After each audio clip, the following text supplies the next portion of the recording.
but nothing could stem the avalanche. Their world crumbled. The cities exploded. A whirlwind of looting. A firestorm of fear. It's the end of the world as we know it. I feel fine. Good morning, slaves, and welcome to another edition of It's the End of the World as we know it, and I feel fine. The show that doesn't flush on number one. I am your host, the Simulator, and it seems the doomsday clock is only seconds away to midnight. That if you're interested in avoiding World War III, it seems like you ought to be interested in preventing them from having the knowledge necessary to make a nuclear weapon. Hey Dickless, why don't you stick to the fucking script? But I really don't think we will be so lucky to have our civilization wiped out in a flash. Our apocalypse looks more like a drawn-out drought filled with famine and fire. California has been hit with massive wildfires, and more than 500,000 people have had to evacuate their homes. Most of the media has blamed the Santa Ana winds for the fires, but fails to mention the drought that has hit most of the US and its connection to man-made global warming. California's neo-Nazi governor and Hummer spokesman Arnold Schwarzenegger asked people to call on to a higher power to help the situation. We have to just pray that the wind slows down, because the wind is our number one enemy right now. Wait a minute. Wasn't someone else asking people to pray not too long ago? We should all pray for rain, because the situation for the farmers of Australia in the irrigation area of this country, in the Murray-Darling Basin, is critical. That was Supreme Australian asshole John Howard this past summer. Howard, along with President Douchebag, have refused to sign the Kyoto Protocol. But Howard may be changing his mind right about now. A scientific report on climate change commissioned by the New South Wales government predicts that Sydney could be uninhabitable in as little as 60 years due to a 40% drop in rainfall. By next December, residents may have to drink recycled sewage water. Yikes. But the Aussies are not the only ones who may be sipping on piss and poop. People have been praying for rain in the motherfucking ATL, as a drought of apocalyptic proportions threatens to dry up the lakes that supply drinking water to this hip-hop mecca. If the situation doesn't change, Hot-Lanta could run out of water by January, a situation that could cause a massive population exodus. I advise folks in my old hometown to watch episodes 6 and 19 of the show for tips on saving water. But for now, shower with a friend. If things weren't bad enough, the price of crude hit an all-time record of $90 a barrel. Who wants to bet we hit 100 before the end of the year?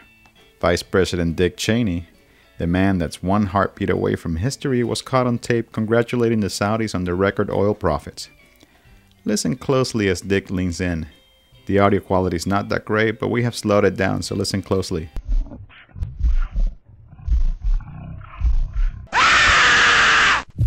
Okay, that was pretty low. But what can I say? It's fucking Halloween. I think it would be in good humor for US senators or anybody who comes in close contact with the VP to give him a little scare this Halloween. And maybe a little head slapping to top it off. Last but not least, activists from the motherfucking APC, or Anti-Poverty Committee, held a rally to call attention to the dire housing situation in Vancouver's downtown east side. Here's David Cunningham from the APC. Movement. It's a resistance movement that's going to build, and it's going to grow into a revolution. We undermine this government, then we overthrow it. We destabilize it, then we fucking destroy it. Who shot Biggie Smalls? If we don't get them, they gon' get us all. I'm down for running up on no crackers in they city hall. We ride for y'all, all my dogs, stay real. Nigga don't think these record deals gon' feed your season, pay your bills because they not. MCs get a little bit of love and think they hot. Talk about how much money they got, nigga. All y'all records sound the same. I'm sick of that fake R&B rap scenario all day on the radio. Same scenes in the video, monotonous material. Y'all don't hear me though. I know it's pretty fucking rude to interrupt this dope track, but I need your help. November is fundraising month for subMedia, and we need cold, hard cash to keep this operation going.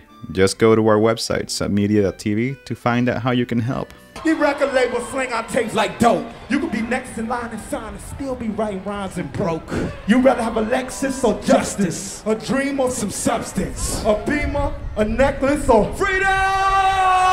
See, a nigga like me don't play hate. I just stay awake. This real hip hop and it don't stop till we get them crackers off the block. They call it Pop quiz. Who said the following?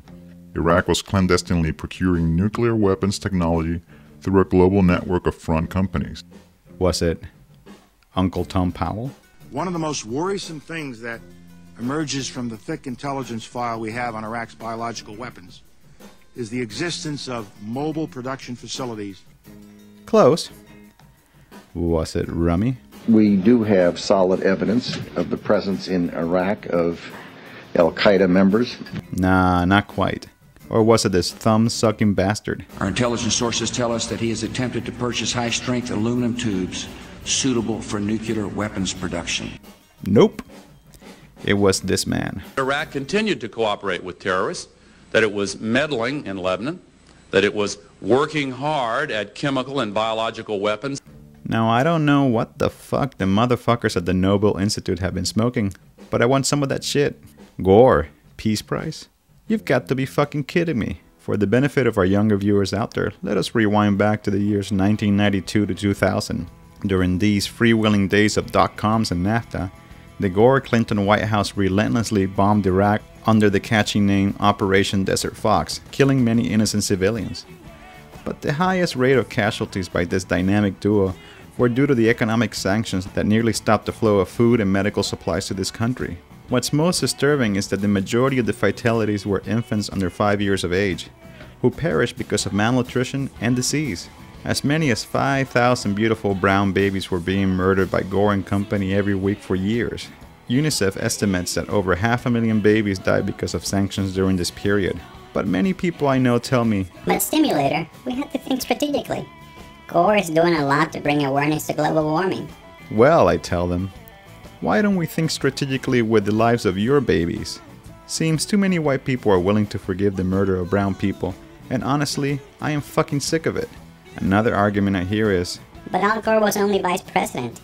Vice presidents don't have any power." Really? With absolute certainty that he is using his procurement system to acquire the equipment he needs in order to enrich. In apocalyptic times, many people choose to bug out. By that I mean folks run to the hills, hide in their bunkers, or load up the arks. In my search for the submedia end of the world sanctuary, I met up with Jan Steinman of Eco-Reality. Hey Jan, how the fuck are ya? Frazzled. So, why did you leave the burbs in the States to move to the backwoods of Canada? Number one, there's the crushing debt of the United States. Number two, health care. Number three, political opportunism that's going on in the U.S. And I don't think that Canada is any panacea, but it's less worse than the U.S. So it seemed like a good place to go to escape some of the worst abuses that's happening in south of the border. Did peak oil have anything to do with it? Peak oil, I would say, was the excuse rather than the reason. It's, you know, we should be living this way anyway, and the peak is going to happen sooner or later, and the crash is going to happen sooner or later, so it doesn't matter when it is. The fact is that you can't continue infinite growth in a finite world. And so if this were 20 years ago, 20 years ago I was looking for ways to be more sustainable. It's just kind of stepped up the pace a bit because of the imminent peak oil. Just what the fuck do you mean when you say living this way? Well, basically we're trying to do permaculture, and that stresses a way of life that's sustainable into the foreseeable future. So we try and have zero waste. Are people in cities totally fucked?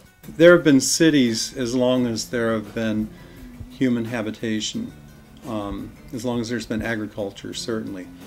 And before the advent of fossil fuel, before the coal age, there were 15 families living on the land for everyone in the city. Now there's perhaps one person living on the land for thousands in the city. This is eventually going to have to reverse. So I think cities will continue. They will continue to be dynamic places where people can go for different opportunities, but there's going to have to be many, many more people producing food. And it's hard to understand how we're going to survive with 6.7 billion people into the foreseeable future. But I think people who are ill-prepared and living on the land are going to die. People in cities are going to die. People in suburbs are going to die. And there's going to be a lot of attrition from the human race before things settle down. And that about does it for this edition of It's the End of the World As You Know It and I Feel Fine. To find out more about Jan Steinman and eco-reality, visit ecoreality.org. To send me more evidence of Al Gore's past misdeeds, email me, algorekilledmybaby@submedia.tv.